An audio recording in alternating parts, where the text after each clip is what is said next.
city of 30,000 vanished without a trace.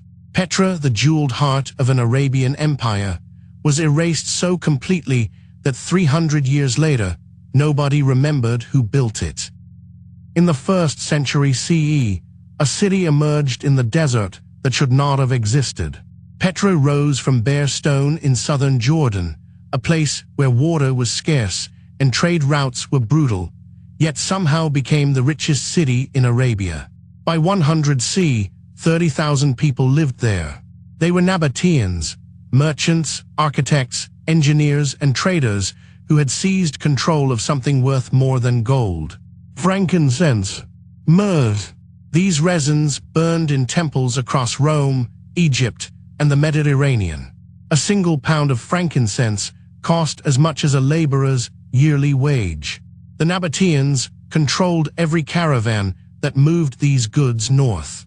Petra was their toll booth and their treasury. The city didn't mine or farm anything of value. It moved value. Caravans arrived from Arabia Felix, from ports on the Red Sea, carrying aromatic resins in leather sacks. Petra's merchants taxed them, housed the traders, fed the animals, and sent the goods onward to Damascus and beyond. The city exploded upward.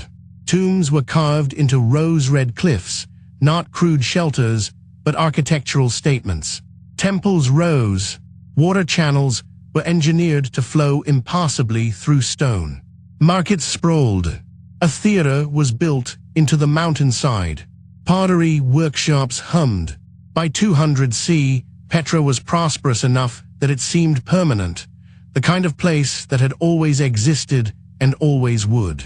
Scholars have calculated that the trade flowing through Petra was worth billions in today's currency. The city was not a backwater outpost. It was an empire's beating heart. Yet within 4 centuries, something would begin to change, something that would turn this triumph of engineering and commerce into a question that would puzzle the world for 1,000 years. By 100 CE, Petra was at its peak, but the foundations were already shifting beneath the rose-red stone. The city had grown fat on a single commodity, frankincense. This resin from Arabian trees was worth more than gold in Roman markets. Wealthy citizens burned it in temples. Emperors demanded it for state ceremonies. Petra controlled the supply. But control is fragile when it depends on a single route. In 106 CE, Rome made a fateful decision. The Emperor Trajan annexed the Nabataean kingdom directly. No more middleman. No more Petra as gatekeeper. The city didn't collapse overnight. It remained a provincial center, still prosperous, still functional. But something had changed. The profit margins that built monuments began to thin. Then came the sea. By the 2nd century, Roman merchants discovered something that would prove more powerful than any king: the monsoon winds. Sailors learned they could sail directly from Egypt to India, cutting the Arabian overland routes completely out of the equation. Why send caravans across 500 kilometers of desert when you could ship goods by water in half the time? Petra's merchants watched this transformation. Some adapted, some didn't. The city's population, which had peaked around 30,000 people, began a slow, almost imperceptible decline. For generations, it was invisible, the way a crack in stone is invisible until the winter freeze makes it impossible to ignore. Trade still moved through. Taxes still arrived. Tombs were still carved. But by 300 CE, something else would emerge from the east, something that would strike at the very heart of what Petra had built its power upon. In 100 CE, Petra was still a city of 30,000 souls. By 1500 CE, it was empty. What happened in between was not invasion or plague, but something slower, the grinding shift of global trade itself. The first blow came from the sea. Roman merchants discovered that monsoon winds could carry ships directly from Egyptian ports to Indian coasts. The overland incense routes that had enriched Petra for 3 centuries became optional. Caravans still moved through the desert, but the profit margins collapsed. By 200 C, Nabataean coin hoards stopped appearing in the archaeological record. Then came the earthquakes. A major tremor struck around 363 CE, damaging the city's crucial water management systems, the underground cisterns and channels that made habitation possible in the arid valley. Repairs were attempted. The city limped forward, but the economic foundation had already cracked. By 500 C, Petra was a shadow. The great temples stood empty. The trade houses closed. Merchants relocated to Basra, to Aqaba, to ports where ships actually arrived. The city that once controlled the frankincense supply to Rome and Egypt was simply no longer necessary. Something else occurred during these centuries, though something the written records barely mention. The memory of Petra began to dissolve. The Bedouin peoples who lived in the surrounding mountains had oral histories stretching back generations, yet within a few centuries, no one remembered who had carved those impassable rose-red facades from the stone. The city became a haunting, a place of mystery inhabited by ghosts.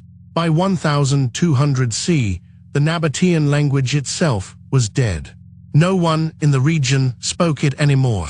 The inscriptions carved into the tombs were unreadable, ancient script on abandoned monuments, a civilization locked behind a language barrier of its own making. When Johann Ludwig Burckhardt emerged from Wadi Musa in August 1812, he carried news that would reshape Western understanding of the ancient world. But Petra's rediscovery raised a darker question. Where had 30,000 people gone? What erases a city so completely that even its neighbors forget it ever stood? The answer lay in economics, not catastrophe. Between 100 and 500 CE, Petra's fortune had been carved into geography itself, control of the incense routes. Frankincense from Oman, myrrh from Somalia, spices worth their weight in gold, moving north through Nabataean hands into Roman markets. A single pound of frankincense could cost a laborer's annual wage. Petra's merchants became the toll collectors of empires. But in the 1st century CE, Roman navigators discovered something that changed everything: the monsoon winds. They could sail directly from the Red Sea to India. The overland routes, Petra's lifeblood, became obsolete in a single generation. The city didn't collapse overnight. It withered. By 1000 C, the caravans had stopped coming. By 1400 C, Petra was empty. Local Bedouin populations, the Bedouin, the Nabataean, lived in the shadow of those rose-red facades for centuries. But they had no memory of the Nabataeans. The monuments became simply the place of the old ones. No inscriptions survived to tell them otherwise. The city's own people had scattered into the desert, their language absorbed into Arabic, their identity dissolved. When Burckhardt arrived, he found not ruins, but a void wearing the shape of grandeur. The tombs stood exactly as they had for 4 centuries, perfect, empty, unexplained.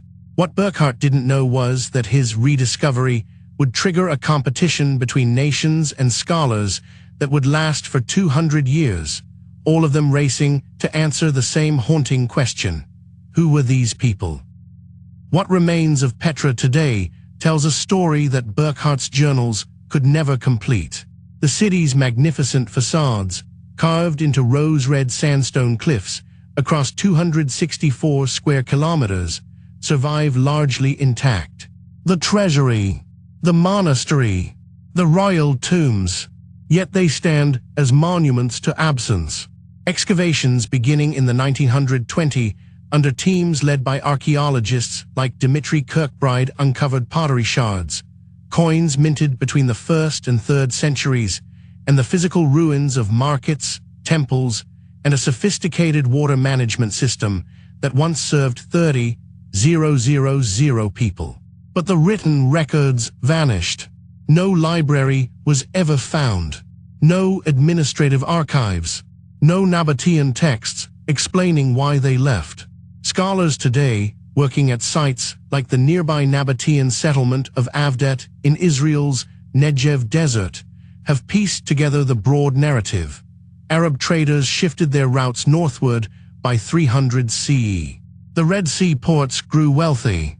Petra's lifeblood, the incense trade routes worth an estimated $40 million annually in the 1st century, simply rerouted. The city didn't die in a single catastrophe. It was abandoned slowly, methodically over centuries.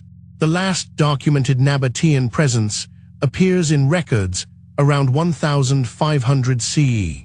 After that, silence. Bedouin tribes moved into the empty tombs, lived among the monuments, and eventually forgot entirely who had carved them. Yet one artifact class persists, the Nabataean inscriptions themselves. Carved into stone, impossible to lose, impossible to erase.